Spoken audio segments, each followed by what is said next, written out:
Hello, friends. Welcome to Ed Hartman's Wild World of Music and Film. Once again, you're here. Oh my God. This is number, I'm not going to say because I'm not sure where it's going to fit in there, but this is a podcast. So we'll get it. I have today the most respected, fluent, maybe, intense filmmaker I've met so far in LA, correct? Yes, Yes, LA, Los in Angeles. LA, in Los Angeles. We have Natalie Rodriguez. Thank you for Hi. coming on. Thank you for having me. Yes, It's nice to finally meet. I know we connected through the wonderful, I think it was Indie Rights, correct? It was yes, it is. Yes, the and alumni strikes Facebook again. page. That's right. Yeah. Yeah, yeah, yeah. Yeah, Oh, no, thank you for having me. I appreciate it. I, love chatting with other filmmakers and kind of hearing, how they got their films up there on streaming services, theatrical release. yeah. So, yeah, it's great to meet you. Well, I appreciate it, and Hmm. I'm really interested in this because I've been watching a lot of movies lately. Yeah, same. Yeah, doing research on this. I'm Yeah, thoroughly impressed with your work, and thank you. you got to be what 22 going on 40. What the hell's going on? No, I'm a little older than that. I'm like 29 this year in May, and I'm like, Yeah, yeah. I feel like I stopped growing at 22 because I get Well, that sometimes. for perspective, you're younger than my kid. Oh, okay, it's interesting. Yeah. So no, but impressive, and I mean the extraordinary ordinary. We'll get Yes, to phenomenal film. I mean, thank honestly, you. I was blown away. I just can't believe that anybody under 30 can create something like that. I just Oh, don't I appreciate understand that. it.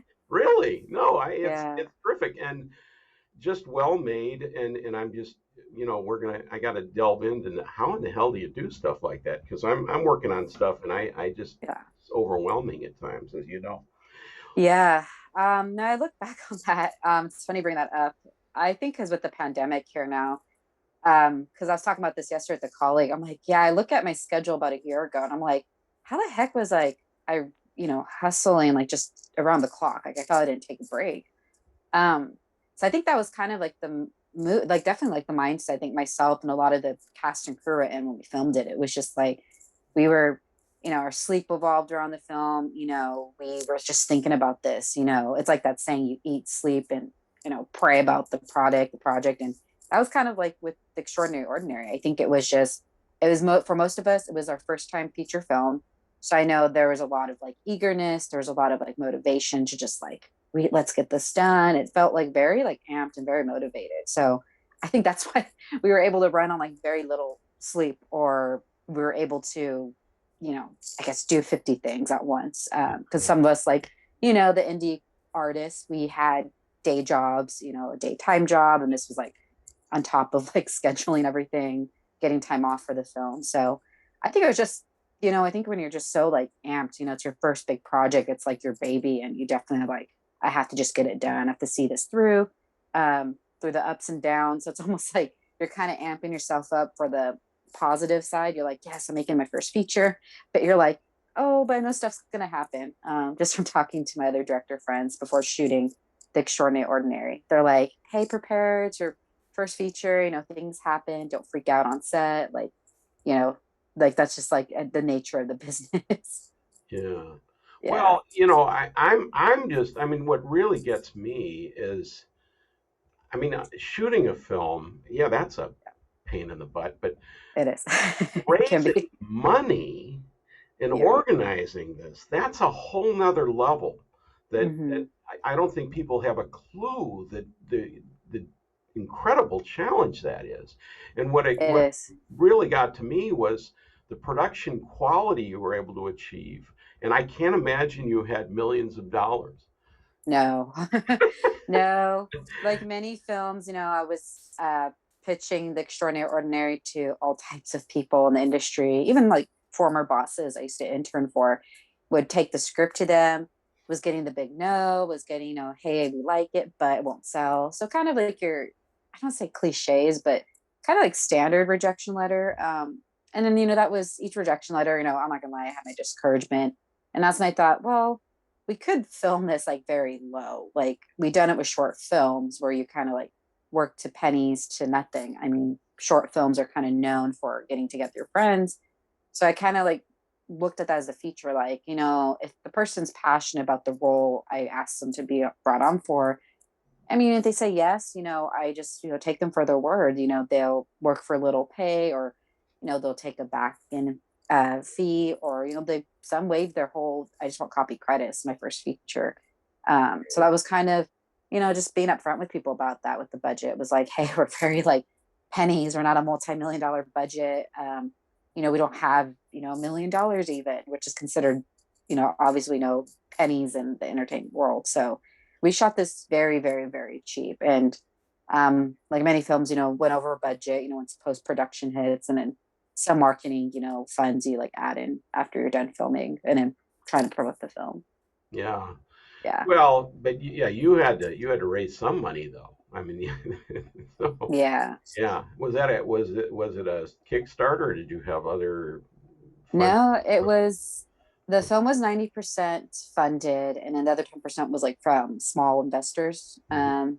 family, friends, colleagues, which was really, nice. I mean, you'll Yeah. see like we have a lot of producers involved. So, those are people that either have been hearing about the project. It was neat because most of them, the small investments, they wanted to help, they offered. So a lot of them did outreach to me saying, hey, I believe in the project. And I think one of them, like, they never saw my work. They're just like, where can I send, my investment? And I'm like, oh, like that was the first time I actually dealt with investors, which was both scary and intimidating, but also really exciting. Yeah. So I think that was coming from promoting it, prior to filming. I was always showcasing, our social media pages, I was always just being upfront, like, hey, this is a film I'm looking to do a longer version of. Here's like the short film version to get an idea of like what I'm like trying to go for. So I think it's that definitely, pre-pandemic, I think that was definitely like a strategy. It seemed like it definitely excited a lot of people to want to get involved, or just, to be fans. They want to just follow your work and keep up with what you're doing. And yeah, it's those, very, very, I don't want to say lucky, but I think it was just, I want people to know, like, that took many emails before getting that, Right. interest. Yeah. Well, I would guess also that you have a mental health issue there.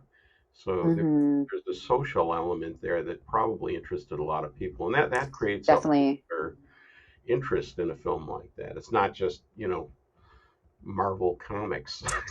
Yeah, no, definitely. I know. I mean, I, I love like things like Marvel and DC, but I'll be amazed by how many people, they will tell me flat out. Actually, one of our investors tell that they're like, I hate Marvel, I hate DC.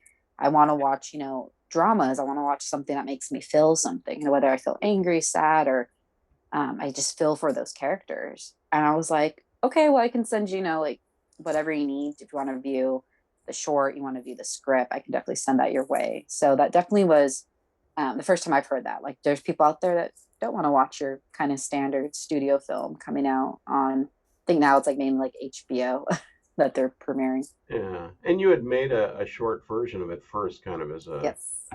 prospectus. Then that's a wise idea. A lot of films Yeah, develop from that. There's Jim Cummings did Thunder Road as a short one he Sunday, did. and Yeah, developed it into a feature. Now he's on to all sorts of stuff. I he want to see more of is. his Yeah. No, definitely. He had like another film come out. I think is it called the Beta Project? Beta I think it project. premiered I gotta at see it. Berlin. Yeah, Yeah. yeah. No, but actually, funny you mentioned Jim Cummings, because I actually, when Thunderwood first came out, the shore a few years ago, that's when I think we were just about to film the feature for The Extraordinary Ordinary. So I was kind of looking at his career, like kind of seeing, okay, like how did he do this? Did he like fund? Did he raise money for Thunder or the short? And if you look at it, it's very well shot. I mean, but you can tell it was shot probably like very fast and then like on a minimal budget, just because I feel you can tell it was like definitely a passion project. So I, was happy to see like he was able to get that to jumpstart the feature film version, which did obviously very well in the film festival market as well too. But Yeah. I was definitely looking at his career, and there was at one point I did email him and reached out a few years ago when he was a little, I think, less busy. And I asked, for his advice, and he's such a genuine person. I think he was just like, yeah, film whenever you can. If you have short films, you have a feature, take like a page out and just shoot it. Like it was just like one of those, very casual, responses. Like, yeah, he's like, I still do the same. Like I want to, get in the backyard and film like a film with my buddies. Right. Which I think to me, I mean, that's so cool because I'm like, oh my gosh, like this is Jim getting back to me. So I kind of nerd out, but I think that's what it's all about with film.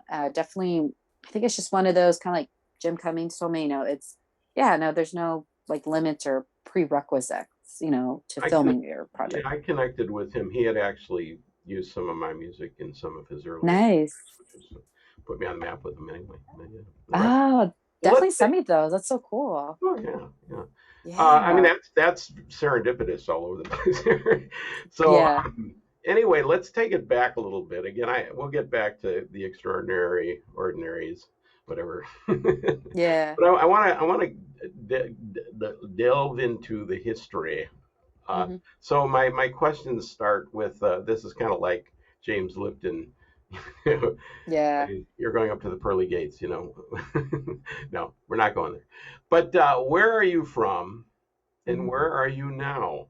And I mean literally, not you know like philosophically. Although Yeah, you can add that.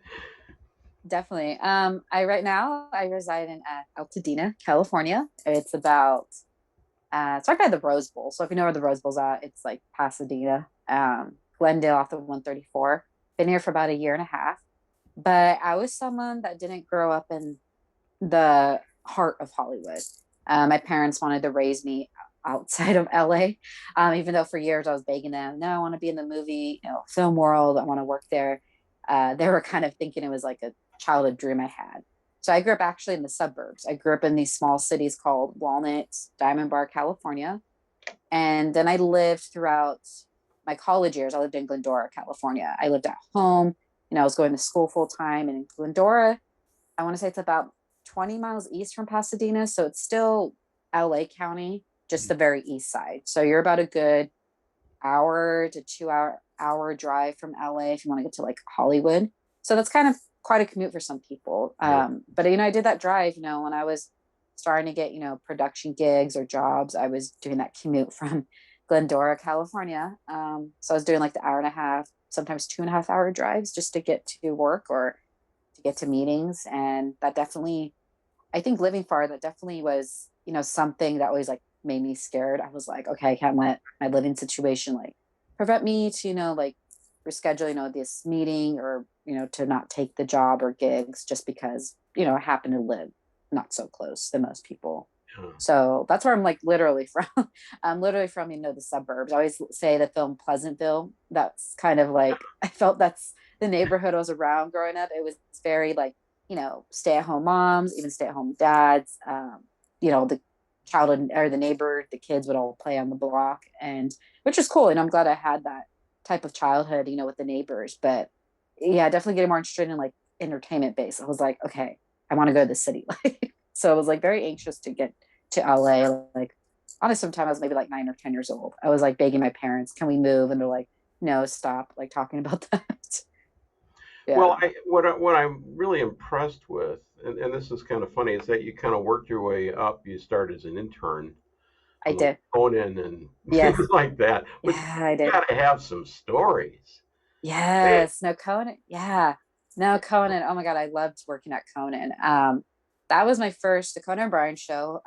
Not his New York show, but the one over here that's in Burbank, California.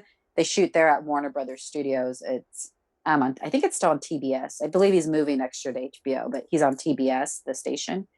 But yeah, I that was my first official, I want to say entertainment job, was working at the Conan O'Brien show for summer. I was like a junior in college.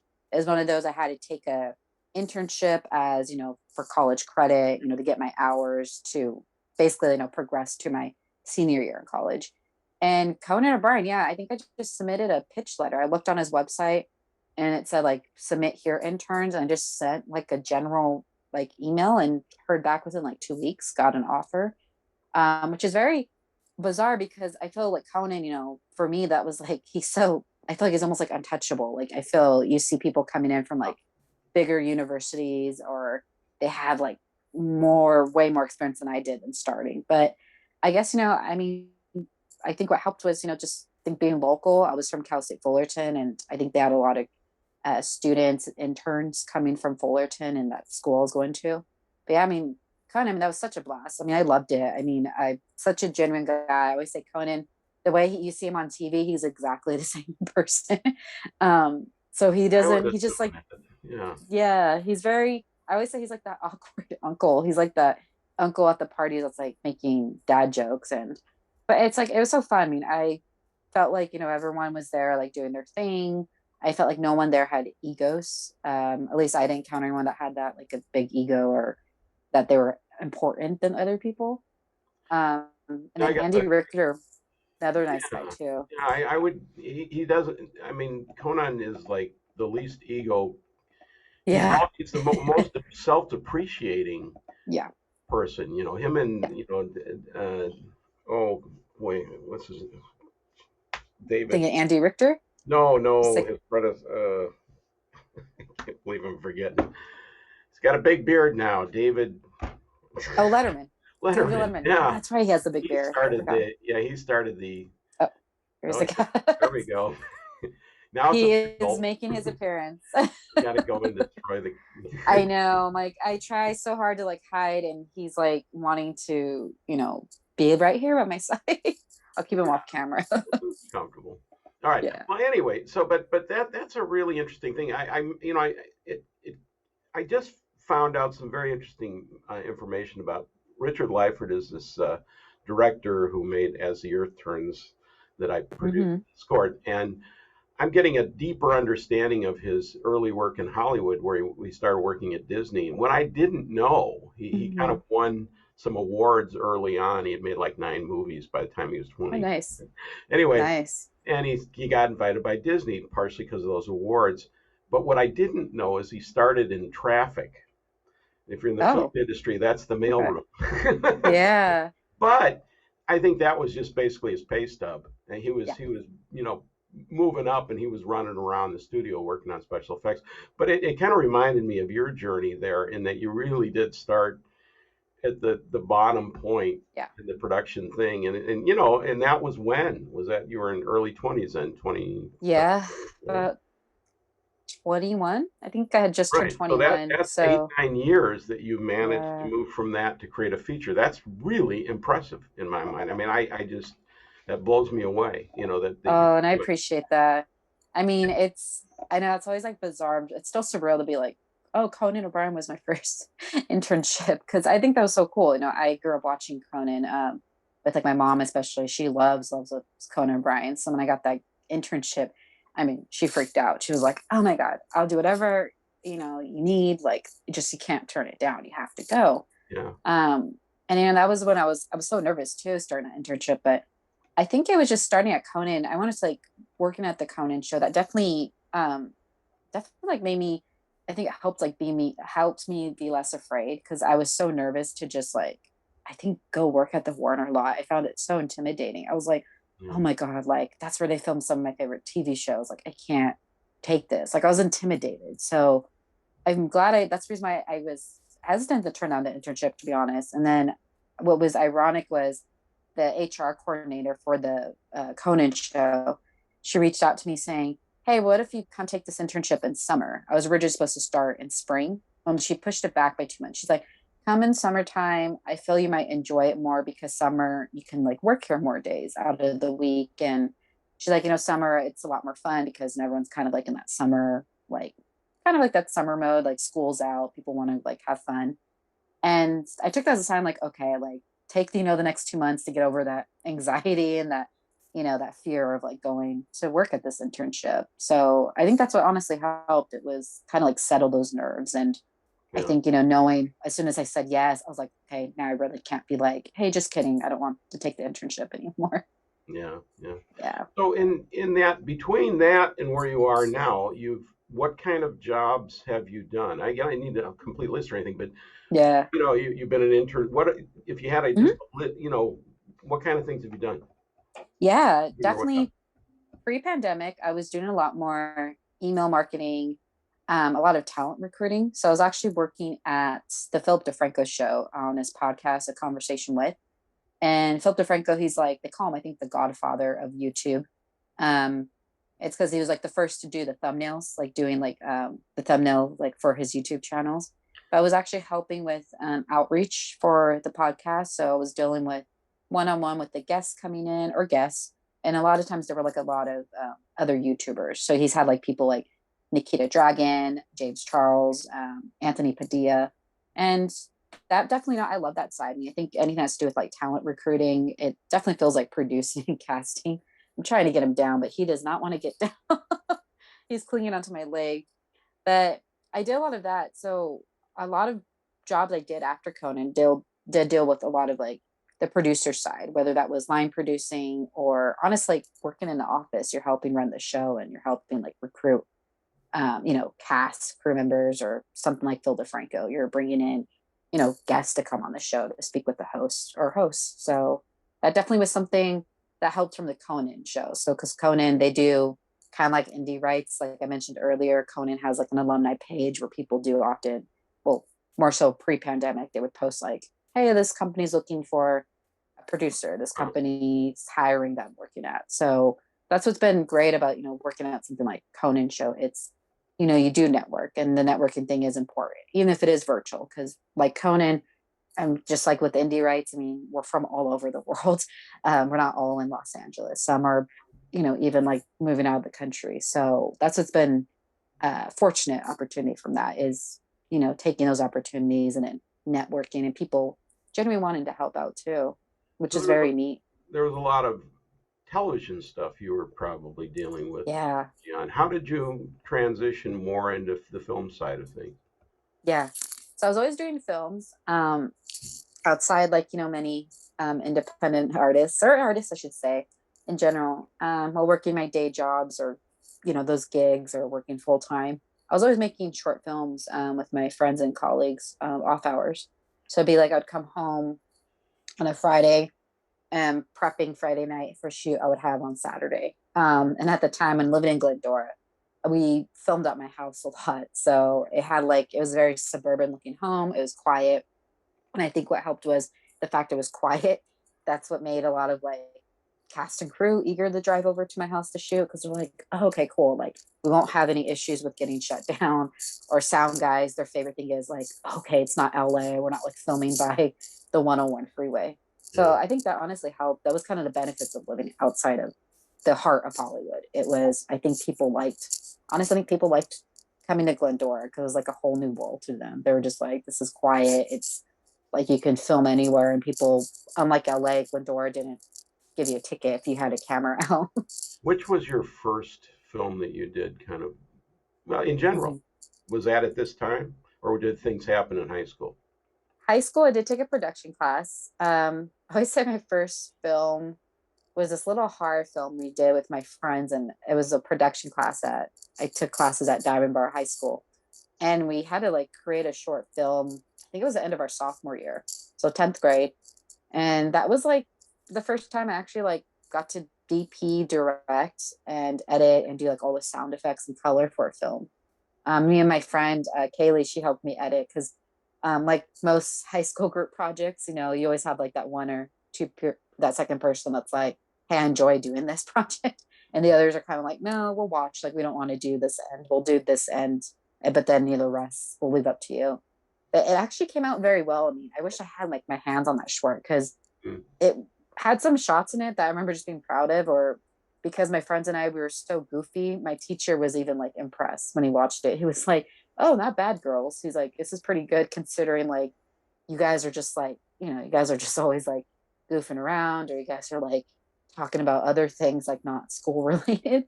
So I would say that I was like a little horror film. That was, yeah, 10th grade. And I think that was kind of honestly like the kind of like that moment, that aha moment where I'm like, hey, this is actually really fun. Like I should continue this after, this class ends, or beyond high school. And that was always Yeah, something the that kept in the back of inspiration. my mind. Yeah, it was a launch pad.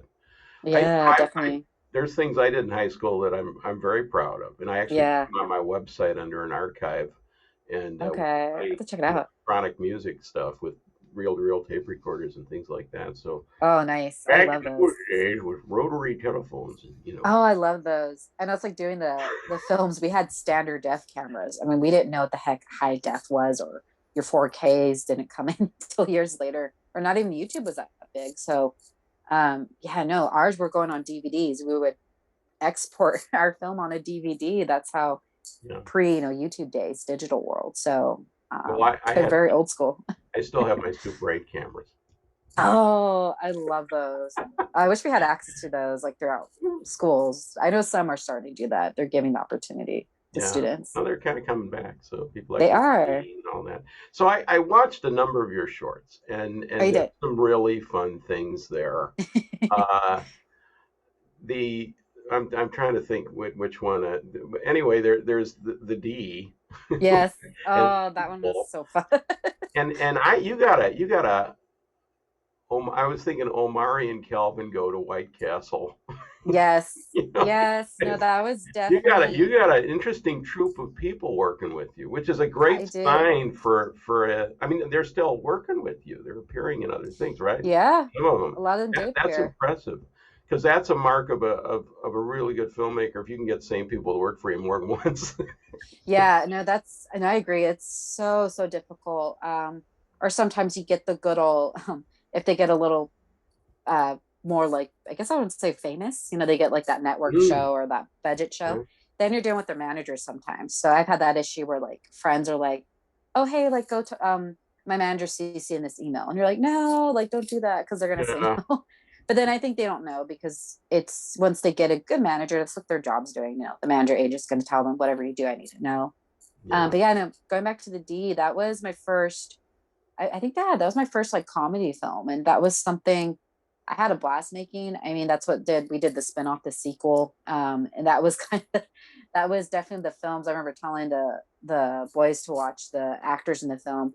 It was, yeah, I think American Pie, like, I love those like 90s, kind of like kind of like the OG films, like the high school life and then even college life, because we get the sequels to American Pie.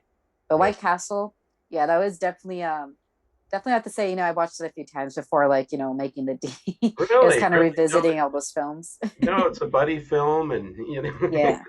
it's pretty wild, and the sequel is equally bizarre. Yeah. No, I thank you. The sequel, fun But they're fact. fun. So They are we very fun reshot. films. Yeah, yeah. No, They, and that was same thing, getting together with friends and colleagues and, working pennies, obviously, I'm not going to sit here and be like, we had a bunch of money filming the shorts. It was very small budget. So I was lucky. I'm very fortunate, to get the results I did with, having pennies to nothing and filming those. Cause I mean, that was kind of always the motivation with making the shorts. It was want to try something new, or I want to, kind of leading up to the feature film. It was always kind of like that, like, okay, if I'm gonna do a feature, I really do have to like, start, getting over those any insecurities I have, the nervousness, the anxiety, and just shoot and in film and I'm kind of a firm believer of that too. Like I don't feel like there's necessarily ever like a bad short or film. I feel like there's ways to. I feel if the filmmaker's heart's in it, like it will be a good product. And I feel regardless of the budget or what kind of there, camera they use. there are films with problems. Yeah, I'm like that's why I was like, well, let me add in if the filmmaker's heart's in it, because there are films that are like I feel you feel like the filmmaker was unsure themselves with Yeah, what they were going for. yeah. Yeah. Anyway, and then there's Code Red. And that's is Yes. it more recent, or is No, that Code Red was a few like years ago. God, I think that was like 2015, something like that. okay? Like a That's year after an college. interesting little movie. You do very well with children. Oh, thank I'm you. very They're so impressed. talented, the girls. They really were. Especially, I Yeah. love the kid with the glasses, boy. Samantha Camp. And Yeah. she's got a future. They both do. They're both very, Yes. very good for the camera and acted well in that. And it's a nice little story. And Thank you. that's a kind of life, slice of life sort of thing. Yeah. Yeah. I was gonna give a shout out. So Samantha Camp, she plays Sam, the lead in Code Red. This was her, I think that was her, no, that was her first time, her lead in a short. And I was impressed because she walked in and I just thought she had like one of the best auditions I've seen by a child actor. I mean, she was about, I think 12 at the time. And then Mia El Bayar, she plays Tiffany, the best friend in the film. Yeah. Mia was, gosh, I think she was on like 8 and she walked in and she was just like, powerhouse. And she walked in and she was just like, I mean, you would just, both girls, you would tell them, try this way. Okay. And they would just do it. And I was just like, oh my gosh, like I have to cast them. And I have to give a shout out to, it's a school, Natalie Costa. Her name's Natalie Costa. She has a school in, I think it's in Laguna Beach. I drove all the way down there. It's like a 60, 70-mile drive. But, I was impressed because I just felt they're well trained over there. I mean, I think these kids, these young actors, I mean, they're definitely, I mean, Natalie Costa, she's definitely, she's a good mentor, like for the children and tween and teen actors. And yeah, I mean, I definitely know I'd love to work with her again. And that was kind of the goal before the pandemic. And of course, pandemic happened. It's kind of like, hopefully revisit for next year if things look a little more open on set. Cause to be honest, I'm a little nervous going back on set right now. Just, I get a little scared with kind of all the case numbers being higher up this way in LA County. We're kind of like a hot spot. Well, there'll be work for COVID compliance people. I know you see more of those openings. You're like, oh, okay, like got it. Okay. Well, anyway, I'll get back to that because I can see that'll anyway where you're going with the next one here. But Yeah. let's continue with this. I'm a composer, so I'm also very very interested in the musical side of film. And Mm-hmm. our one thing is that when I'm watching these films, I'm going in there blind, not knowing what I'm getting into, and I have no idea where this is going to go. And I've seen some wild movies again. Yeah. Yours had a very extraordinary ordinary has a very nice score. It's very simple in a way. It's more Yeah. pop oriented, but it's really nice. I mean, the more I think about it, the more I thought it was perfectly fitting. And Mm-hmm. comedy, and I don't know, I'd call this serial comedy or something like that. It's a drama with some light aspects, but I think Yeah. you drew the line nicely with the score on that, in that it's not heavy, it's light, Mm-hmm. but it's airy in a way. Yeah. And I'm trying to, as I can, pick out, melodies and chords from these Mm-hmm. things as I watch, because again, I want to kind of dive into these. But the Yeah. main theme, if I can remember, is Yes. Erica's theme. it's a nice set of chords, very simple. Yeah. They're almost folk chords. But again, it's treated well, and they reoccur quite a bit. So there's Mm-hmm. a nice development through there. So, Mm-hmm. how did you discover the film for that project? What was the process? Yeah.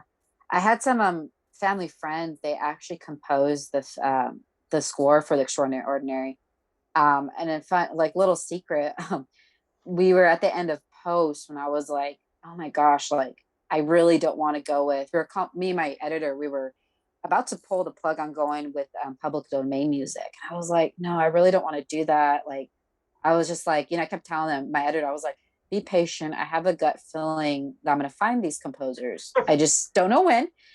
Yeah. And it's weird because I reconnected with these family friends, and their name's TJ and Matt, and they live in San Bernardino County. So I met them through my cousins many years ago. I mean, they've known the family for years. And I think we were out like, this is, of course, pre-pandemic days when like clubs and bars were open. I was just like, I went out with them as a group once, and one of them started talking about the Extraordinary Ordinary with me. And I didn't know they were looking to get into more like music and composing. I was like, oh, this seems kind of ironic timing. So that's like kind of I sent them a cut of the film, told them what I was looking for. And that's when, that was the first time I had to, be like very bold and blunt on what I was looking for score wise. And which I thought was cool. I was like, okay, so what kind of music do I like? What kind of films do I watch that kind of are similar to the Extraordinary Ordinary, or that's Extraordinary Ordinary is similar to? And looking at their scores. And I definitely looked at a lot of films like Ordinary People, Short Term 12, where it's very light melody. Or if you have your more intense scenes, that's when you'll kind of hear, of course, like the music speed up or a little more instrumentals involved. but those were like the films I gave them. It was Short Term 12, Ordinary People, 500 Days of Summer. I know I sent them a clip. I think it was, I don't want to give too much away about that film because not everyone has seen it, but it was like a post breakup scene that we see in 500 Days of Summer. And I just thought the melody for me, just as a moviegoer, I just feel it's kind of almost like that saying, like like you can, the actor can tell the story without the dialogue. It's just the expression. And I feel the same was with the music. You know, there can be a lot said if it's very like the light melody. Even if it is during like an intense scene where we see the character very, you know, they're nervous, like we do with the main character in The Extraordinary Ordinary, you know, there's many scenes where that melody plays and she's very like closed off, the lead character. Yeah. And I just thought it was beautiful. I mean, I think I didn't have any notes for them. I think it was like within 2 weeks, they sent me about, I think it was like 14 songs. And we ended up using Wow. 12 out of the 14. Man. Yeah.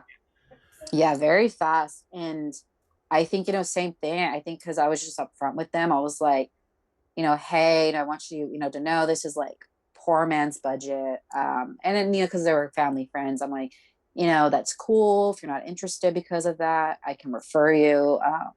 But no, they were, I think, just really excited, you know, to get their work out to me. And I think it got them the chance to create. And I remember the night I got all the music, I listened to it like 3 times in a row because I was just so impressed. And I remember texting them as I was listening. I was like, how the heck did you do this? Like, oh my God. I'm like, I'm like, honestly, I'm like, this is perfect. Like, I don't have any notes. That was the first time I think I just didn't have notes on anything. I was like, this is the story. Like, this is it. Like, this is the music for the film. Well, again, I don't think they overscored it in any way, and it was appropriate for what that is. Yeah. Also, it's college kids today, and Hmm. the music has to. What's interesting is the music didn't go into hip hop. It didn't go into, and it could Yeah. have easily on a lot of Yeah. films, and that's nice. It maintained a seriousness to it, which is appropriate to the story. That Yeah. was nice to see. But no, I was pretty impressed with that, and I grew up listening to some pretty major league scores over that, so I've made adjustments over the years on my expectations on film scoring and how they've been evolving. And Hmm. popular music or popular music style is something that's happened over every since the beginning. I mean, Yeah. early sound movies were musicals, and Definitely. like it's somewhere in the middle is where the heavy film scoring happened. Yeah. But now we're kind of at a point where we have this democratic access Hmm. where almost anybody can, create a track and even sing Yeah. the film. Not that hard to do that. So you have an access now to a lot more wider variety, and Yeah. easier to deal with and edit and all the rest of it. Did you It's find amazing. where they came in? You were in post, so were things pretty Hmm. final by the time they saw it? Were they trying to Yes. sync the score? Or were they more just creating tracks that could be moved around where necessary? They did see a final cut, so they're one of the very few people that saw like a private screener. I want to say it's maybe like our second to last cut because I brought them on in January of like I think it was 2019, and then we made our world premiere at a film festival that August, so that summer. And I remember the festival coordinators at the wonderful Los Angeles Diversity Film Festival. It's over here in West Hollywood.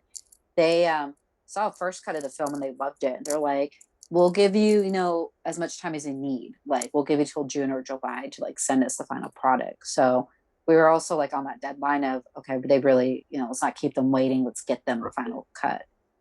So the composers, Matt and TJ, they did see, yeah, like the second to last, you know, cut of the film. And I think the only stuff they saw that didn't have, or the only cut they saw, the cut they saw, I meant, that didn't have the final scenes and the final product of this film, it was like the flashback segments. So flashback scenes were like added in, I think it was like the last thing we added in.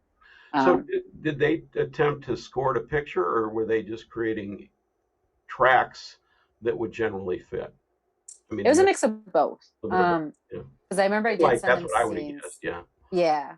And I think some was just, you know, I didn't want to like, whatever, how they worked, I remember telling them, well, I don't want to tell you what not to do because I don't want to break your momentum. I'm like, if you work best that way, you're like, no, I have to watch this scene and then score it along to it.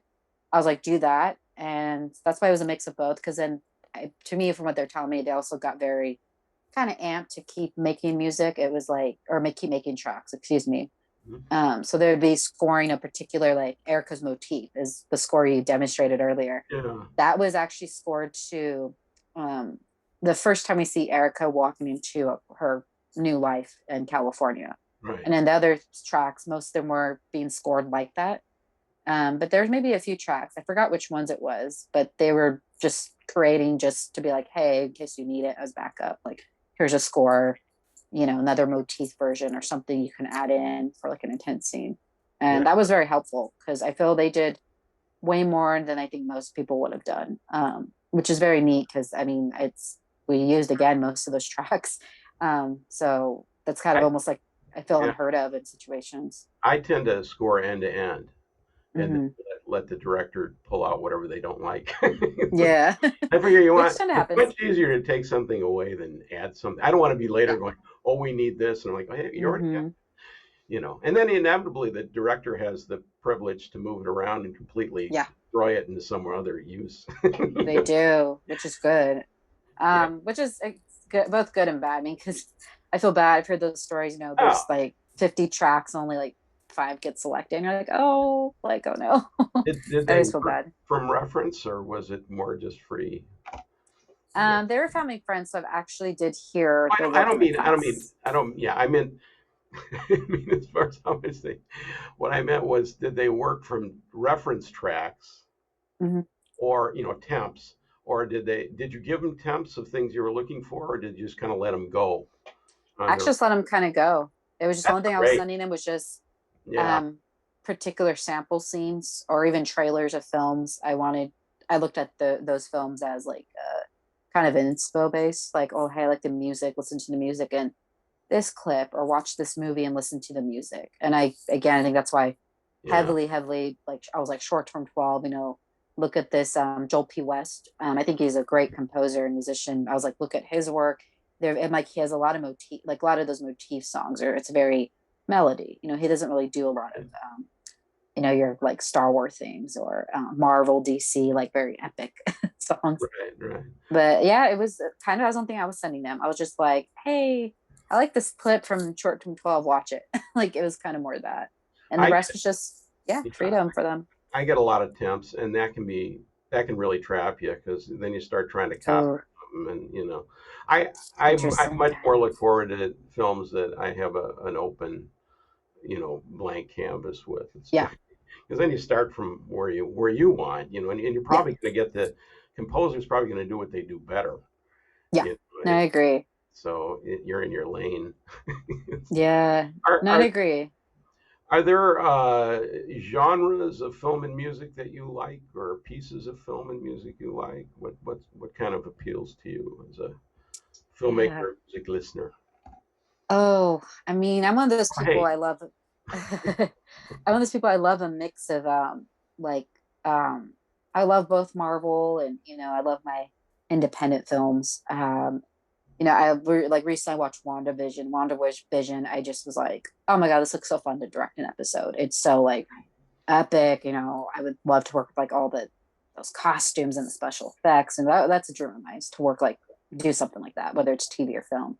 right, But I'm always like a independent, storyteller. I love those stories, like films where you see coming out of Sundance or projects you don't hear about until something like the Spirit Awards, because you're like that, they don't get a bigger theatrical or as much promotion as we see with like these DC and Marvel films.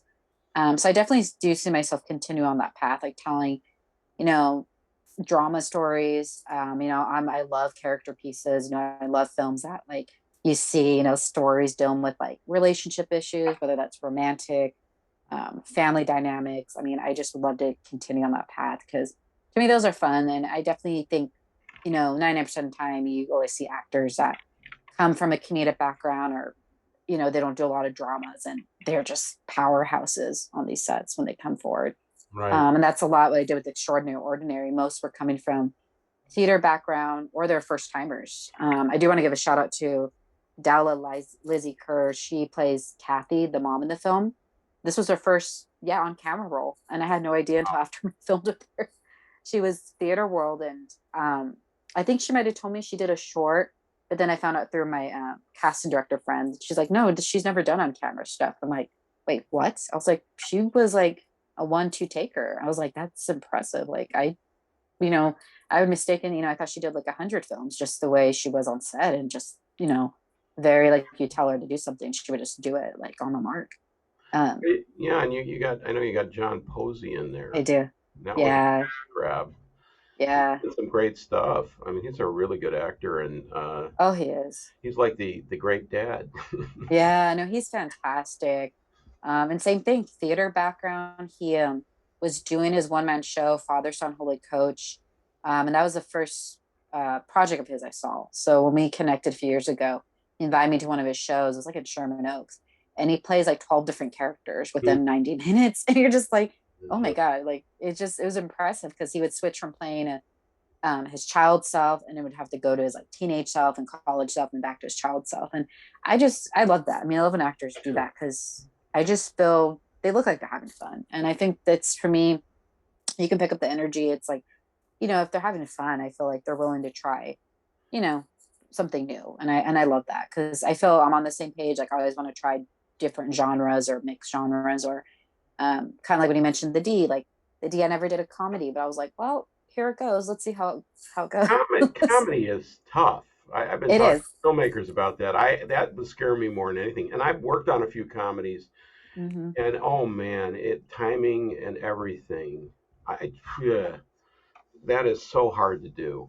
It is. You can't guess it's going to be funny either. You Yeah. think it's funny, and then nobody else does. That's got to be the shocker. I think that's why Yeah. a lot of filmmakers start with horror. Yeah. It's Our more films. direct. It's kind of, you might scare somebody, but you'll be forgiven. You know, Yeah. gory or whatever. No, that or if it's not as scary, I've had some horror film community fellow peers.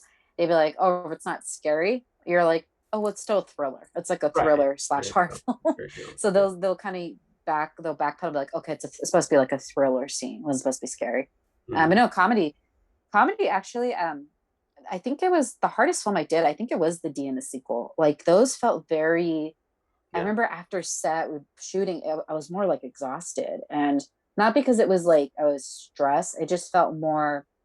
I think because I felt like it was almost like you're doing like a theatrical staging with them, with the actors, or it's almost like I feel like you're kind of almost there's so much choreograph. Like it's all about the physical, like you said, it's all about not what they're saying and their facial expression, but even the physical movement.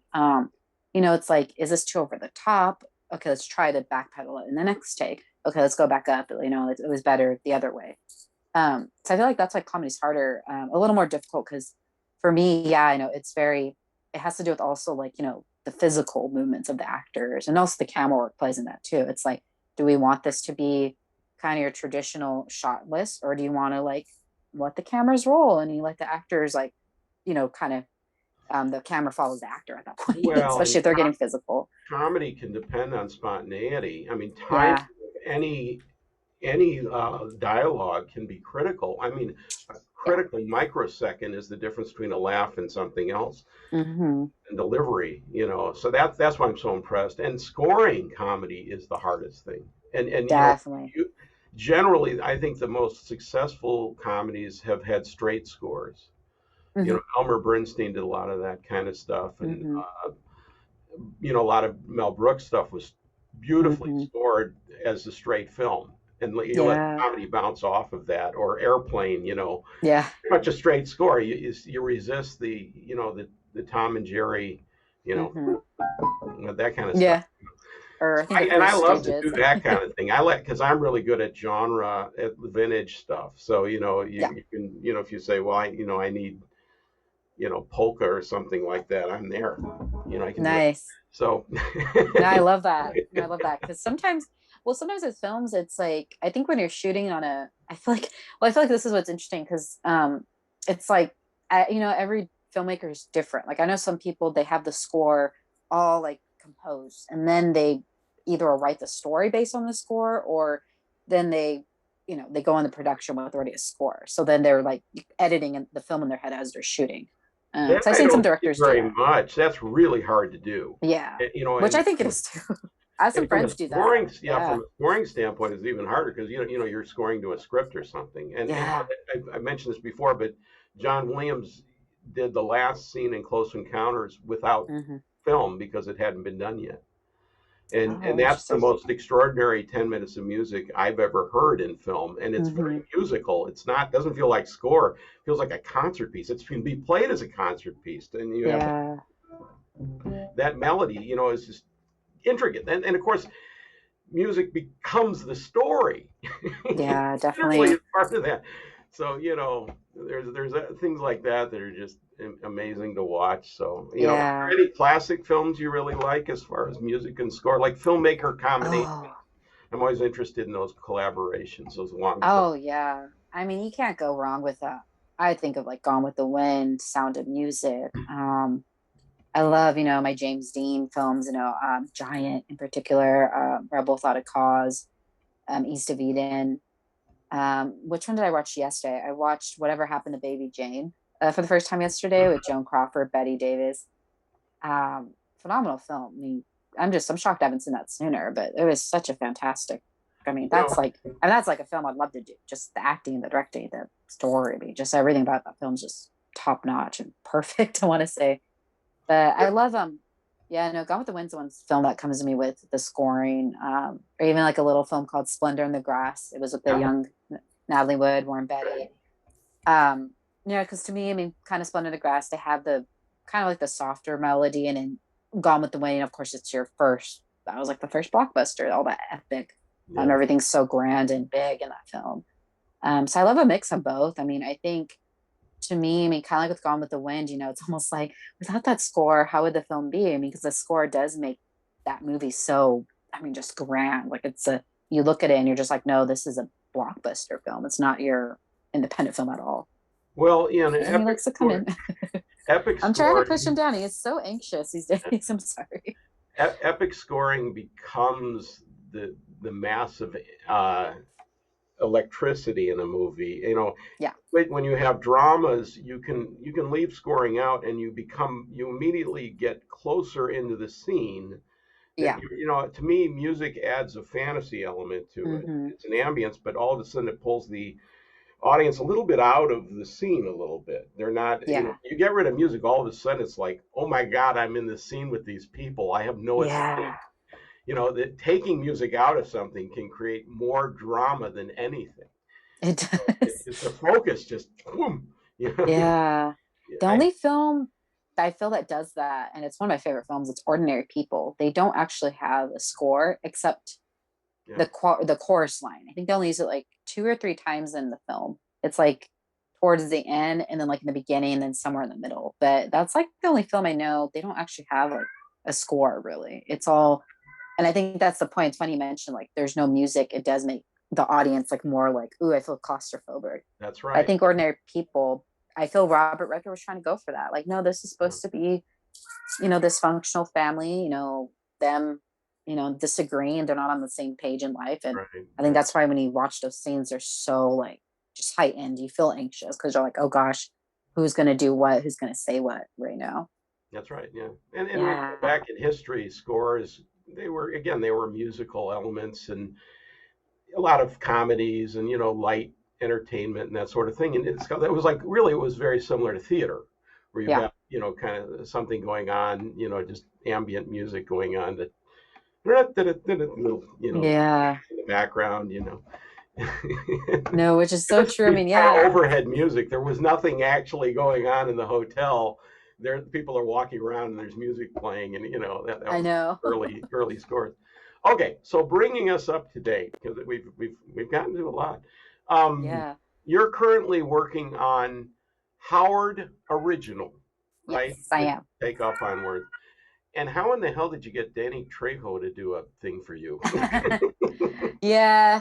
No, that was a little fun story. So, there's a thing called oh gosh, what's the name of it? It's you can get actors to like give you like a shout out, which Right. is pretty neat. So my Kevin Michaels, who plays the wonderful Howard in the film, and he's also a co-writer on the story with me. We I think he like brought it to my attention like a few months ago. Like we did on summer. He's like, yeah, I know we should. He's like, because the character Howard makes a Danny Trejo joke. He's this washed up screenwriter, and his punchline's like, oh, we can't afford Danny Trejo, so we'll get his sister. And Kevin did his research. He's like, hey, he's like, so we can actually like get Danny to like, kind of say something in Howard. And I was like, what do you mean? Then he like sent me details. I'm like, all right, let's just do it. Worst case, Danny just doesn't film it, but he ended up filming it, which is pretty cool because I was like, I think he gave it to us within like a week or something. Wow, yeah, that was very Yeah, fun. I was pretty impressed. Like, man, got yeah, connections here. That's your college yeah. days coming back to haunt you there.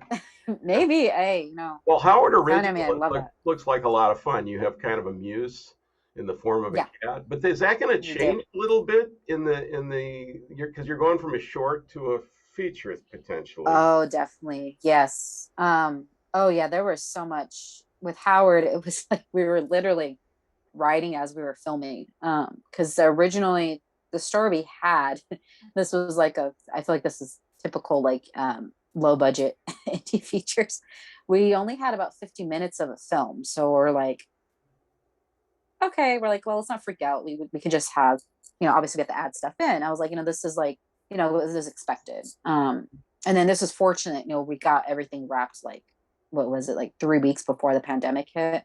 Yeah, So yeah, we added new scenes, and that's when you have stuff like flashbacks, flash forwards added in. On like the short, we get to see actually Howard's like almost full life story, because you have the feature, you can dabble into different relationships of his life, current relationships, past relationships, he's using to try to get over someone.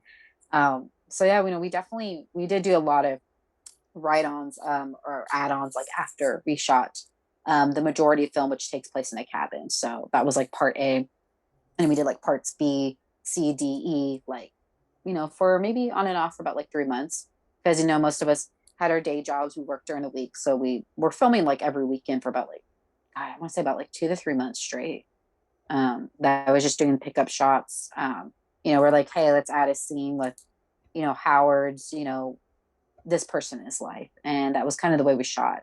right. And looking back, I was like, that's kind of an insane schedule, but it was kind of we were almost. I think what made that a little more I think a little different shooting format than the Extraordinary Ordinary. It's because Howard, kind of our schedules were all over the place, and we have more of like an ensemble cast in Howard Original. So there's like a lot of faces we see. So that's why kind of So, managing the schedules with everyone. so where is the status of that? Yeah. So we're going to be premiering on VOD this May Oh, 21st, Friday. With actually Indie Rights, we decided to go with them. We actually just mailed off all the footage and deliverables to them. I want to say last week, about a week ago. So we're actually waiting to get the confirmation and get you guys are set for this release date. right. So we're gonna push it back to fall, but I know kind of right now I have a few people on the project. They're excited to kind of do some promotional for summer, and I thought make it a summer film. So are you going to deal with festivals with it, or are you just pretty much letting it go right to TV? Yeah, no, we actually are pending to hear from like two more film festivals. To be honest, I'm not sure. Right Those now, it's things, they kind of keep weird changing. anyway. The festivals Yeah, they would have a different play right now. The yeah, and they're festivals aren't changing bad, but consistent.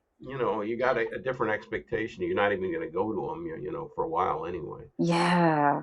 And I know they keep getting pushed back. I know we're waiting on two more. I know one of them is like Woodstock Film Festival, and there's another one in LA, but they kind of the notification date's getting pushed back. Cause I Yeah, think kind of like, like these film festivals, I mean, they're fun to go to in person. They're so different and virtual worlds. I think most of these festivals are yeah, praying that they can open up sooner than later. But yeah. I I think think you can next still summer. premiere. Yeah. I It's have kind of up in the air. I have been involved with some virtuals, very very good. Hmm. And because you meet people actually, way a little better. Yeah. At a festival, people are tribal, and one film group is over there, and or you're on a different Yeah, it's a little day, more. So Yeah, yeah, that or not everyone catches your film. that's right. So we did do. I was gonna say we did do two virtual fests for Howard. It was in did we do December? It was Silicon Beach Film Festival, and in Culver City. I think Culver City was January or December, but it was like those two.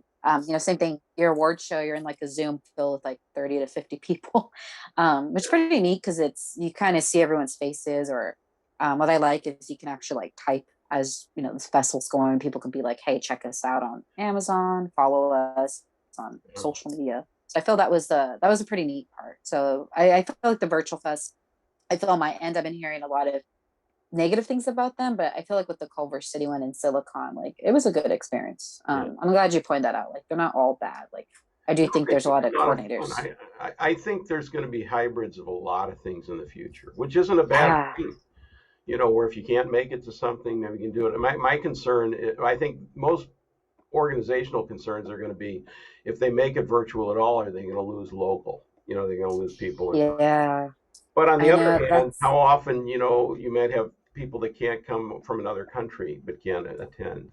It would right. require some work because you'd have to have, you know, cameras on, and all that. But Hmm. I think it can be done, I so. do too, Yeah. especially because, well, like you said, like everything's kind of moving virtual. I mean, now we saw, what was it over summer? There was a horror film called Host. It was all like a Zoom movie. They shot it on Zoom. Yeah. And I've been seeing a lot of projects do that too, like Zoom web series or Zoom short films. And I know people want to do that for because their story just happens to be that way, or because they're doing that for Right. pandemic, COVID safety reasons. So I definitely think, yeah, we're gonna be seeing more hybrid stuff, or more hybrid where people are gonna. I know one of my buddies did this. He had his feature film. It's a doc. He had a comedy theater do they showcased it on their website for like 2 weeks straight. So it was basically all the members got emails every day saying, hey, check out this documentary, limited time, you can watch on our website. So then you got to pay, I think it was like anywhere you got to donate between like $1 to, thousands of dollars. Just, you could watch as long as you donated to the Right. organization. Right. I think we're going to be seeing more of that too, which I think is great. I mean, that was kind of the goal. I'm still working on with the extraordinary ordinary. I'd love to get a nonprofit group or, the appropriate hotlines, involved. Right. Yeah. Hopefully, That's and hopefully in the upcoming months. I you know it's know, been a little slow right now. and again, that film has a real interesting statement to it. How everybody's kind of a mess. Yeah. You Yeah. think you're the only one that's screwed up, huh? Nope.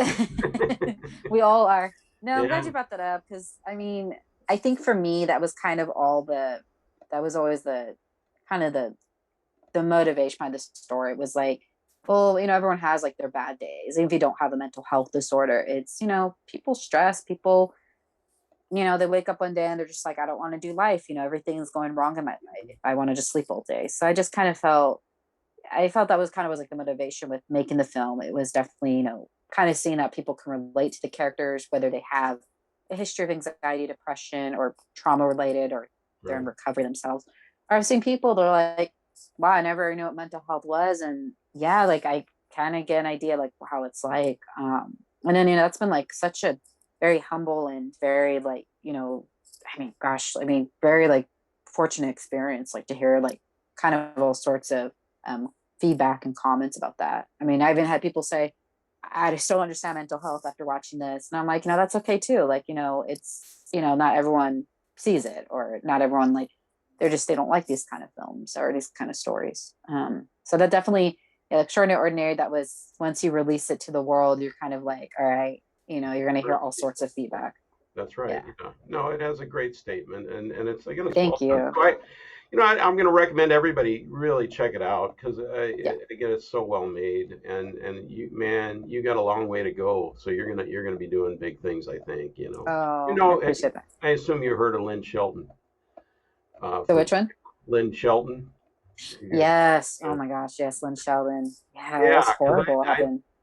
I think I met her along the lines. I'm in Seattle, and boy, what a filmmaker. Yeah. And it's too Oh, bad she was what's happened. phenomenal. I mean, Yeah. gosh. So, and I'm trying to get more female filmmakers on this because Yeah. that's starting to hopefully equalize a little bit. So, I definitely think so. And so like I love that you bring up Lynn because Lynn's someone, I mean, her careers, I love female directors, filmmakers.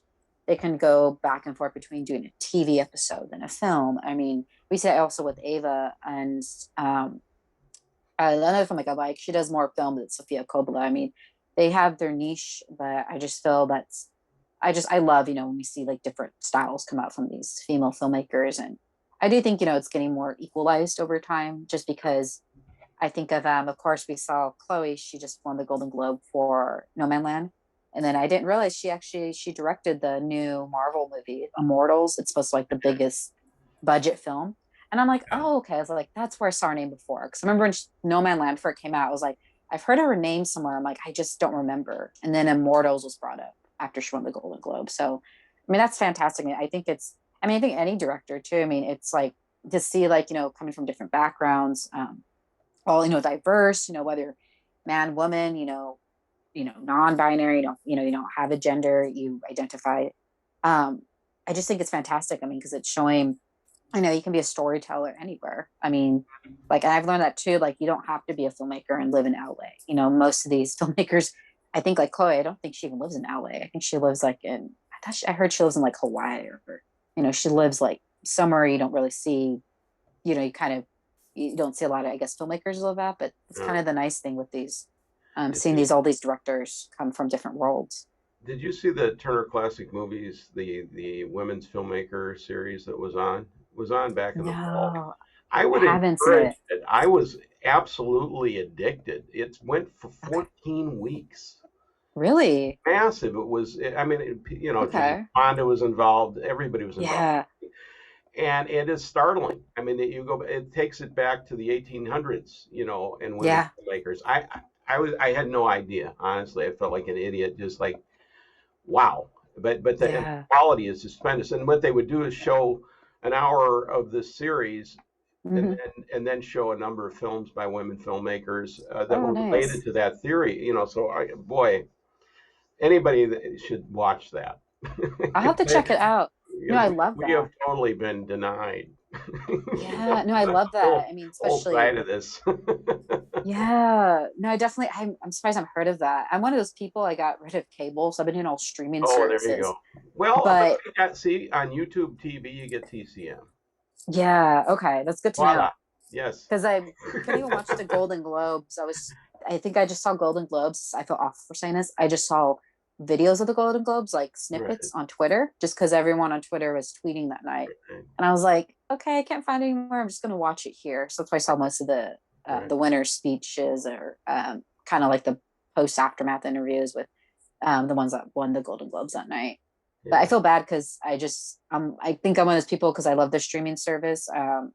And it's just cable. I wasn't watching, like, I felt bad, but I just wasn't watching cable as much. It was like Yeah. things that were premiering. I was either Netflix, or now we got like shows on HBO. And of course, Hulu. So then Disney Plus is another thing now too. So yeah, Yeah. Well, we're getting hit by money from everywhere now. So I know a la carte. that too. Everything is coming out these Yeah. days Just pay in me five streaming. dollars a month, and we'll be happy. Yeah. No, I mean, hey, I mean, we cave in. I mean, for me, I was so against getting what was it? Oh, HBO Max, but I love the show Euphoria. Of course, Zendaya, the wonderful Zendaya, just won the Emmy for that, and I was like, they had a little Christmas special come out, and I was like, okay, I can't wait. Like, I can't not wait and not like see this right now. I have to see it today. So the day the Christmas special premiered, I got HBO Max. So that's how they get you too. They're like, hey, you Okay. can only see it here. Either buy it now or just don't ever see it. All right. Well, I think we've exhausted everything there is in the universe. Yeah. So, thank you, Natalie Thank Rodriguez, you. and again, watch for Howard Original Yes. and The Extraordinary Ordinary and Yeah. any number of other things. I expect to see big things from you. Thank you. So, I appreciate that. I appreciate the yeah, support. Thank you. yeah. All right. Well, sounds good. And thank you, everybody, for listening. And we will be back next time with more filmmakers and more stories of music and film. Thank you.